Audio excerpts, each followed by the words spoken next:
What's up guys, thank you for joining me. I'm your host Sam, and today I'm doing a review of the Monitor Plus app. And what it is an app that allows you to control and monitor your camera straight from your cell phone. And it's pretty awesome. It's way better than the native apps that you would find from Sony, Nikon, or Canon. And I couldn't be more excited about this app because I've wanted an app like this for years. So, you guys ready? Let's get to it.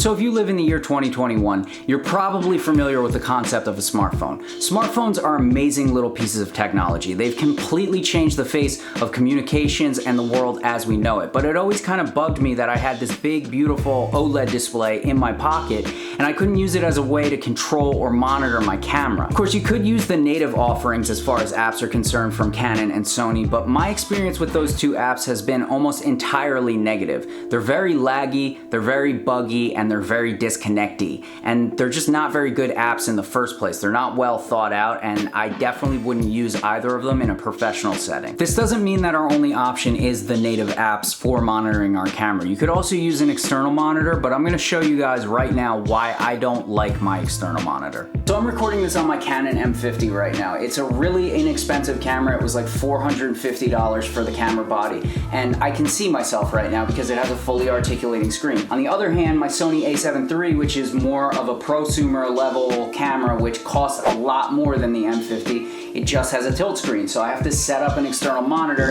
every single time I want to do anything that involves being in front of the camera, which is really frustrating. The reason I don't like external monitors is because they're heavy, they're cumbersome. If you don't buy a really nice one, they don't have many features. Oh my god. Oh my god. They take up a lot of space in the bag. You have to add batteries to that equation and take up even more space in your bag. And also, if you add it to your gimbal, you're adding a lot of weight to your gimbal, which I don't like doing. But if you don't use it and your camera doesn't have a fully articulating screen, sometimes you can't even see what you're doing because the gimbal's arms are in the way. So those are the reasons I don't like external monitors in the first place. There is one other weird option that doesn't include apps, which is buying the Sony Xperia Pro 5G, which is a cell phone that was designed also to monitor your Sony mirrorless cameras. But if you're shooting Canon or Nikon, that's useless, and it's also $2,500. So, I mean, yeah. I'm not personally ever going to spend $2,500 on a cell phone because that's just insane. And this leaves us with the star of our show, which is the Monitor Plus app. And if you haven't gotten it already, it's been an absolute game changer for me. I've been using it for a couple weeks now, and it has more features than my monitor. It's way lighter, the screen looks better, the screen's brighter, and it's just a joy to use as compared to my monitor, which is more of a hassle to use. And I'm not saying that Monitor Plus is perfect. Obviously, using your cell phone as a camera monitor comes with its own list of problems, because if your battery dies, you can't just pop a new one in, and you have to charge your cell phone in order to have a functional monitor. There are some downsides to using an app as a monitor, but it is what it is. There's give and take to pretty much everything as far as cameras are concerned. I'm sure you guys are sick of hearing me talk up this app though, so let's go take a look at some of its features. I had an issue getting it set up in the first place. Basically, this app isn't compatible with a wireless connection on the Sony A7 III, which is the camera I was trying to hook it up to, so I needed to use a wired connection, but you can't use a wired connection in the free version, so I had to buy the Pro version.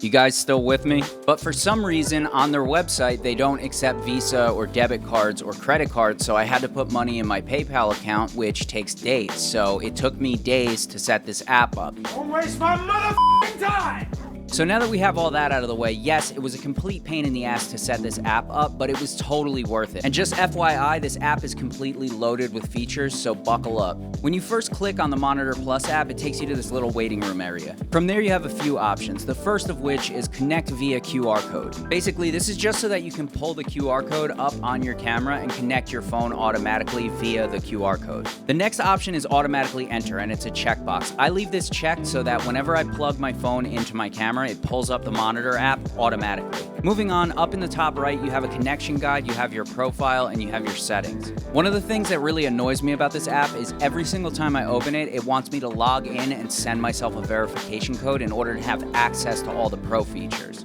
Moving on to this app's intended use, it has all the features that you would expect a high-end professional camera monitor to have, and once you get it up and running, there's really nothing to complain about here.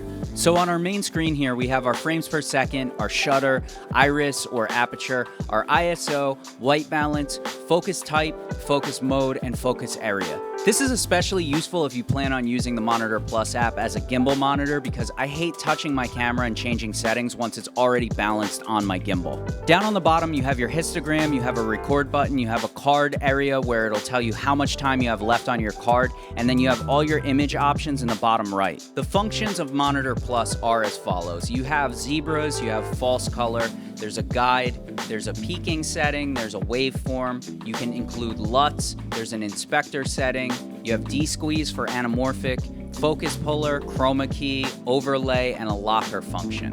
All these functions are customizable, so for instance, you can turn up or down your peaking, or you can change what type of waveform you're using. And another option I really like about these functions is you can turn them off if you don't use them. So if you never use zebras, you can uncheck the box and it'll never show up on the screen and take up space. All of these functions feel really fleshed out, and like whoever designed them really knew what they were doing as far as camera monitors are concerned. The standout features here for me are definitely the peaking and the waveform functions. I have been wishing that I had a waveform to look at before I press record, and having peaking when you're doing autofocus is way easier in my opinion. Another really well thought out feature of this app is in the LUT section, they automatically have S-Log2 and S-Log3 to Rec 709 built into it. And that concludes all the functions of the Monitor Plus Pro app. I haven't really had any software issues here. There was one instance where I hit the record button, and then when I was done, I hit the record button again, and it stayed on in the monitor, but the camera was done recording. But other than that, I have nothing but good things to say about the software here. Anyway guys, that's been my review of the Monitor Plus app. I hope this thing changes the game for you just like it did for me.